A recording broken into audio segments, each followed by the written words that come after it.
Welcome back to the Berg Podcast. Thanks for joining us today. With me today is Dan. Hey, everybody. And today we're talking about what you do when there's too much work. And we've had the conversation here internally a little bit lately, and sort of as the seasons changed, it's been an interesting transition for us because we have acknowledged we went through a little bit of a period where our workload softened. Some of it was because of things that we did internally. Some of it was market-related conditions.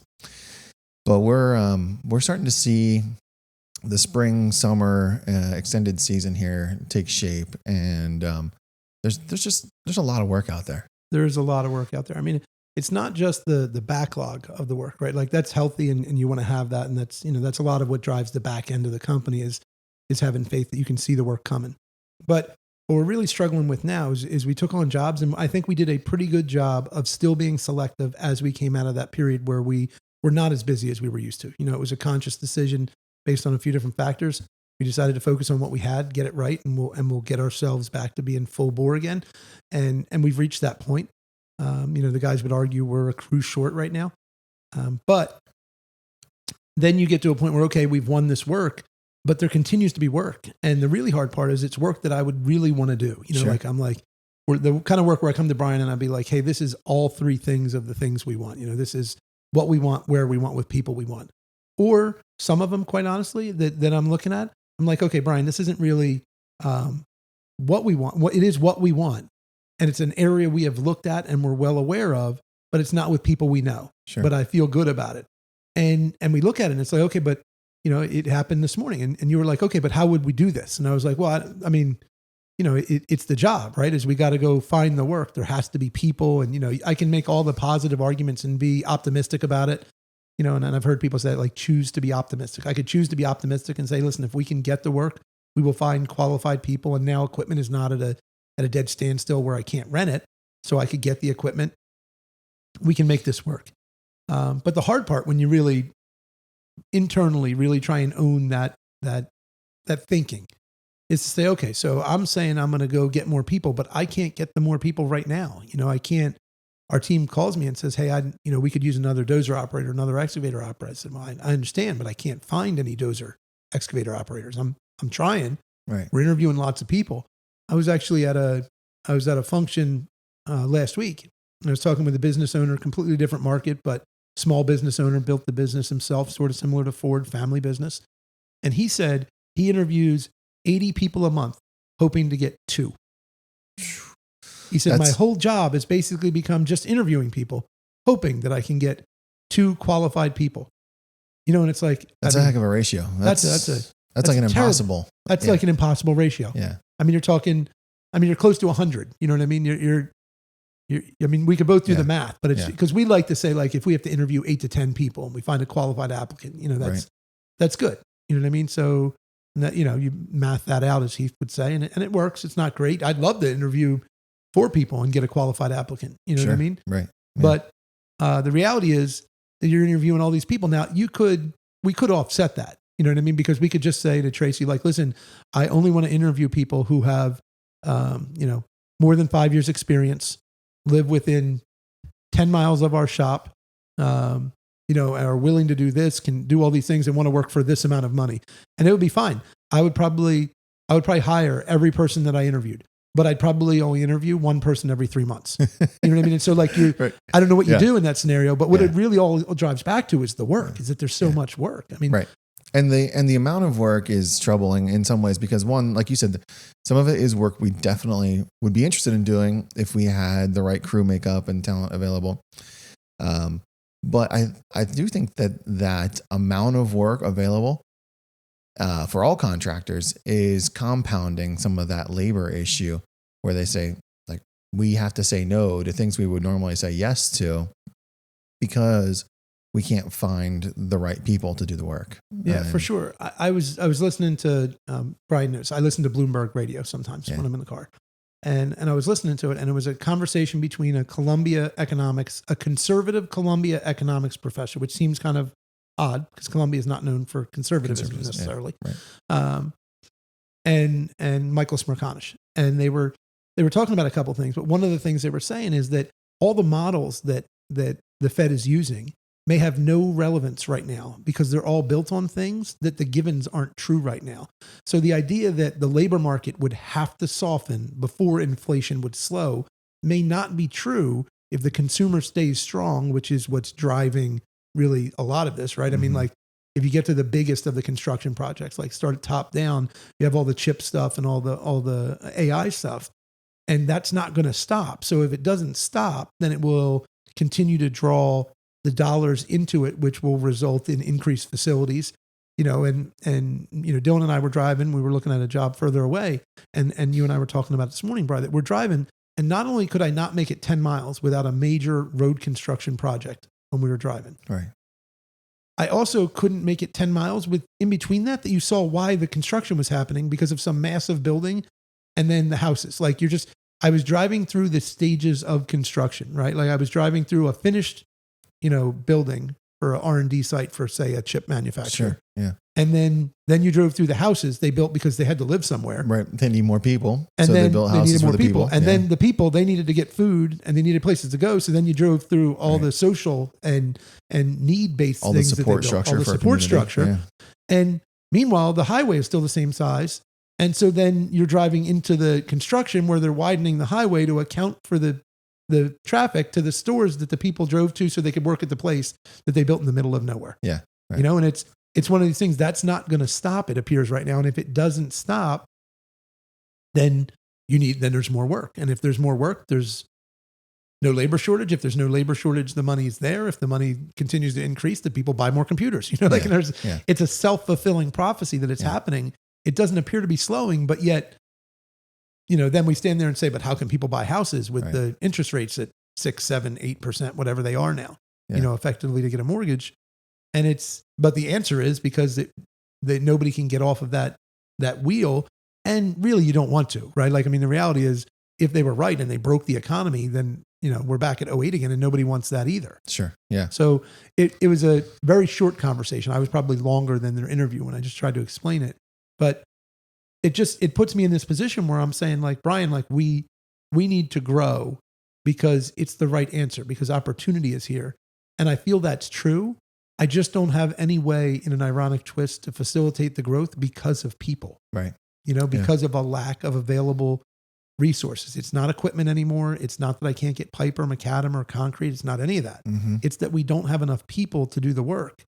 And the deadlines are real. So you can't just take the work and say, like, well, we just have work for the next 5 years. Like, no, No, you can't just continue to extend the deadline and say, we'll take the job and we'll do it 36 months from now. Like that doesn't exist. Like I mean, we bid 3 landfill jobs this year. I mean, we bid a bunch of landfill jobs and we got a few. Yeah. But we bid 3 specifically that I'm thinking of that all had schedules that if you honestly ask anyone that bid the job and probably the owner and the engineer, they would all say were virtually unachievable and unreasonable. But they all were awarded and people went low on some of them to get the work that they wanted, which brings like the craziness that we talked in another podcast about that. But the project Dylan and I were looking at, we were talking about, could we double shift the entire project? So what if you ran 2 10-hour shifts? Because I said it was unreasonable to run 3 8s because you can't actually run equipment 24 hours a day. It'll just break. Right. Who's going to service it? It's not going to last. It's not realistic. Right. I was like, but in some way I thought maybe 2 10s would be realistic because it would give the equipment 4 hours to cool off just a little bit. Somebody could work on it and make sure refuel, and we were talking about it and we were talking about another project that we had heard that a contractor was moving 30 to 40,000 yards of dirt a day. Well, so, I mean, normally in our area, guys are moving 2,500 to 6,000. I mean, if you're really rolling, you can, in Southeast PA, you could move, if you could find the dirt to move on one of the big sites and you get the pans and the scrapers and, you go to whole hog, you could do it. And I was like, that person's got to have their math wrong. And Dylan and I stopped to grab lunch and, we like get our phones out as calculators and we're like, okay, let's back into this number. And it's feasible. You could, based on what I know they're doing, it's probably true. They are moving 30 to 40,000 yards a day, running basically 3 shifts. They're just running 24 hours a day with enough extra equipment that when something breaks, they put it in the on-site shop and fix it. But you don't do that. It is mathematically not more profitable to do it. It's just that it allows you to do the work at the schedule they want. Right. But you think about how unsustainable that is for employees. You know what I mean? Because even if you're only working the one shift, you're now trying to run a company you're running three companies. Right. Right. You're running a company that works the normal day shift, a company that works a night shift, and a company that works a graveyard shift. And like an overnight. Yep. Right. Mm-hmm. Yeah. And you're trying to use the same equipment to do that. It becomes very complex.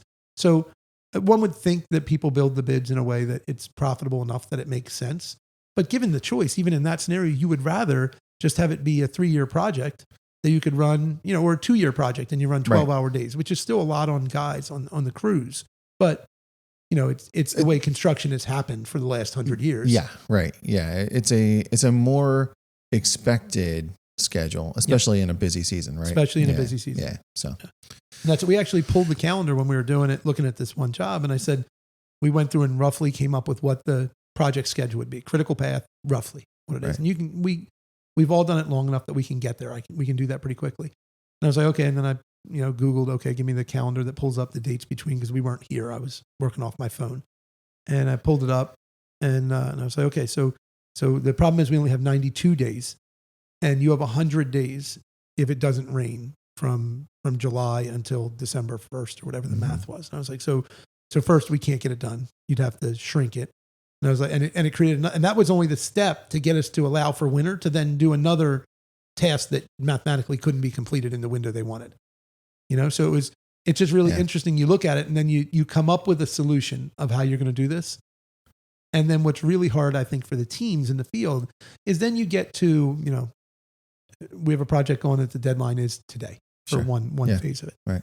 And you get to today, and you're like, we got to get there. Like, how could this have not gone right? And then if you actually went back and looked at your own schedule, you would have said like, okay, well, we assumed there was, that it would only rain once every 10 days, and it rained twice every 10 days. Like, okay, well, that just cost us, 2 weeks. Yeah. And so you sort of go through that process and you realize how unlikely the schedule you built was, but you built it because you had no other choice. If they said, give me a real schedule, we could do it. You just wouldn't have your project for another 6 to 8 months. Right. Yeah. And you deal with it a lot more than I do. Like when you're going into a bid and that exists, there's not room, especially like in a lot of these closed bid, hard bid, like there's no room for that conversation, right? I mean, there's not, the question could be asked, I guess, in advance, but anyone who wants the work is going to say, like, we'll figure it out, or we'll assume that there'll be some sort of accommodation. So we'll go through like the exercise of this, because I just did it yesterday, right? And so this owner actually said, here's the date we need it, and had a real hard reason why it had to be that date. And if you don't hit it, we have a plan in place of what will happen. But you need to tell us what you will hit. So you can either say, yes, I will get it through the date, or no, I won't. And what date you will finish it. And so what I was trying to figure out is, okay, they're doing that because they have to figure out what costs they're going to incur to manage the fact that you don't hit the deadline. Right. And so I said, okay, well, let's just roughly math what that would be, right? And you started with some simple math in where we were. It was, and it's fine, we could talk about it. I said, let's overassume, trucking's gotten more expensive, but let's assume that the trucks cost them $200 an hour. And they got to truck it. We knew where we thought they would take the material. They got to take it to here. Trucks are slower. Let's say we could do this many rounds per hour, and they need to move this much material every day because that's what's coming to them. And they got to pay a tipping fee because to take it to their own site would be too far. So what's the tipping fee there? And I did all this math and I said, okay, and then they're going to do X amount of tons a day. And all right, that maths out. And how many days do we think we could really do this where it wouldn't absolutely crush people to hit the schedule? We could account for weather. We could have some breakdowns. We could reasonably do it. And we came up that it was somewhere around 3 months. So even if you're only working 5 days, a week, 20 days a month, somewhere around 60 days. And so we come up with this number. And before I hit equal on my calculator, I was like, well, this can't be right. And the answer was more than we thought the job would be. So the answer of what it could cost them. So I said, even if I'm wrong by 50%, that means that hitting the deadline might be worth 50% more than the engineer's estimate of the job. Wow. right? Like Yeah. like crazy. I mean, and when you start to talk big Sure. contracts, $10 million, $20 million. So someone might be willing to pay $15 million for a $10 million job if you could do it in the window that they need you to do it, because they'd Then spend the money anyway. They wouldn't have to go over. And it wouldn't They interrupt their mm. operations. Everything would run the same. And we all just sort of stopped. And they were like, can that math be right? And I was like, well, it's not. I mean, I don't know that it's right, but it can't be more than 50% off. I was like, I know certain numbers. Even if I go back to actual cost and lower things because they cut deals, I'm still going to be at 50% of my number. It's got to be right, And so then there's where the bidding gets interesting, right? So then, okay, so if I can we're all going to say we're going to hit the deadline, because who's going to actually submit the bid and say that wants it and say, well, what I'm going to do is miss your deadline. Yeah, right. And so then, but then the kicker on that becomes, okay, so I'm going to hit the deadline and it's going to cost 50% more. And then they've said, well, when you give us the deadline, we'll tell you what the liquidated damages are in the negotiations, because it depends. If you say you won't be done for 3 months after, liquidated damages would probably not be as high, because they're going to build in that you're not going to hit the deadline. There's going to be a penalty, but they're already moving it. Penalty won't be huge. And so the guys asked me, well, what would the penalty be? I was like, I have no idea. I mean, if this is the right number. That's the number. Yeah. The penalty could be hundreds of thousands of dollars a day. Yeah. If I'm right. Yeah. And that became the scary part. Stopped being, could you hit the schedule? Stopped being, could you do the work? Stopped being, what are the costs? Stop being, where do you get the materials and the labor and the equipment? How do you manage it? The issue became, okay, how do we manage a potential 50% liquidated damages penalty on a contract this big? Like you couldn't not finish. Like Sure, it becomes, and you see how you get to move 30,000 yards of dirt. You're moving 30,000 because if you don't, it's going to be you may not make it out the other side. Right. The liquidated damages are going to be too bad. Or I guess you could buy an insurance, almost like, I wonder if there's not insurance policies like athletes have, you know what I mean? Where it says like if I don't hit the deadline, if I don't hit the deadline, the insurance company is going to pay me. And then, so we'll pay out a couple $1 million against them maybe having to pay out. Yeah. Imagine the premiums on that. I imagine it would be steep, because you'd have to explain, like, you wouldn't be buying the policy if you didn't think you could miss it. Right. Yeah. So, we have in a similar line, we have a friend who's unfortunately has cancer. And they were trying to get life insurance. They have a young kid. They're trying to get life insurance. And I just thought about the prospect of that. Like right. I mean, I hope that she lives to be 90 years old. Right. Yeah. But we could all get cancer, but she has cancer, And so I was just thinking through that. Like, how would an insurance company, like, I don't like insurance, but sure. How do you underwrite insure, that? How do you do that? You know what I mean? Like, if you or I wanted an insurance policy, a life insurance policy, there's we don't smoke, but we're not in perfect health. We're overweight. You know what I mean? There's risk factors. They can look at you could say, like, somebody can do that math, and you know what I mean? That's who drives all the insurances, all these, the actuaries and underwriters. And, but how does even an actuary, even if it was like a genuinely good person, how do you look at that risk of cost penalty could be 50% and there's a 25% chance you got to pay it? I mean, I guess that's the math. Right. I guess maybe the math isn't that complicated, but I don't know how I sell that to you and Ford. Be like, here's what we're going to do. We're going to pay. You have to build it in. So now it's already going to cost me 50% more. Now I'm going to have to build another 25%. And so now the job is 75% more than it should for me to hit the deadline. Yeah. And then they have to decide, is it worth it to pay the 75% or worth it to just miss the deadline? So I don't know if that speaks to the job makeup, but it is what's driving people not bidding work. You know what I mean? Is that there's so much work that at some point you just turn down even bidding a job that you would have always bid before. Just because you couldn't accommodate it. Just because I can't possibly, in good conscience, I can't say I'm going to meet that schedule. Yeah.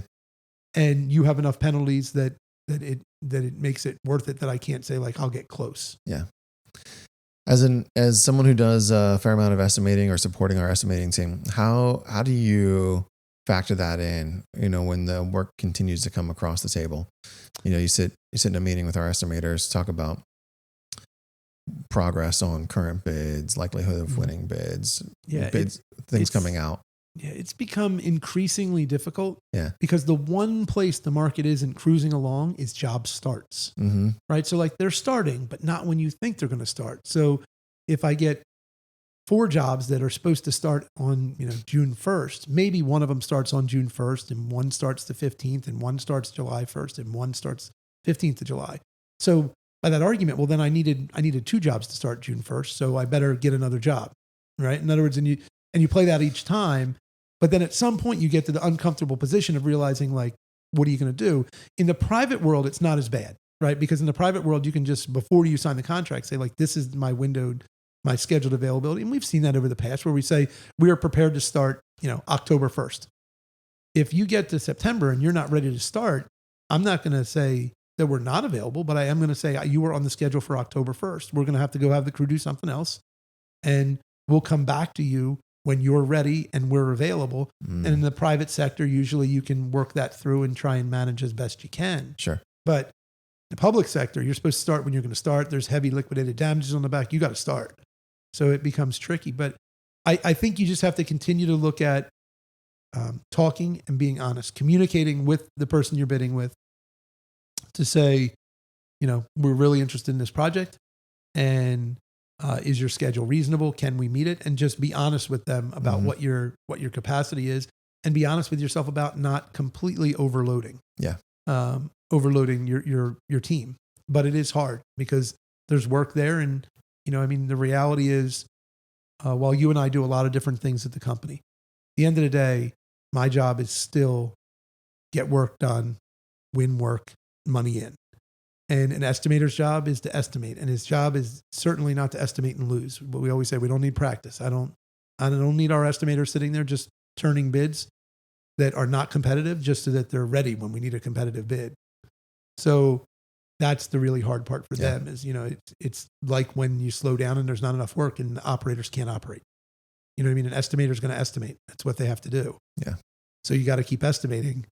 And it's hard to say to somebody, I want you to estimate, but I want you to add 15%, because if we get this job, we're going to have to hire more people and it may be at an increased cost, where we're going to have to find reliable subcontractors that we can try and work with to do some of the work we would normally do ourselves, but they have to make their money. So we have to be able to cover their cost and their markup and then our markup. And our margin. Yep. Mm-hmm.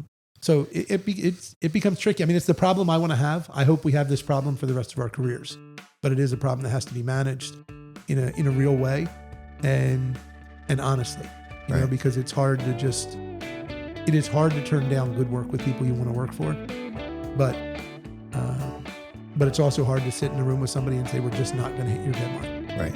Yeah. Well, that's probably a good place to wrap it up. Thanks for joining us today, folks. We hope you got something from this, and we hope you come back for another episode.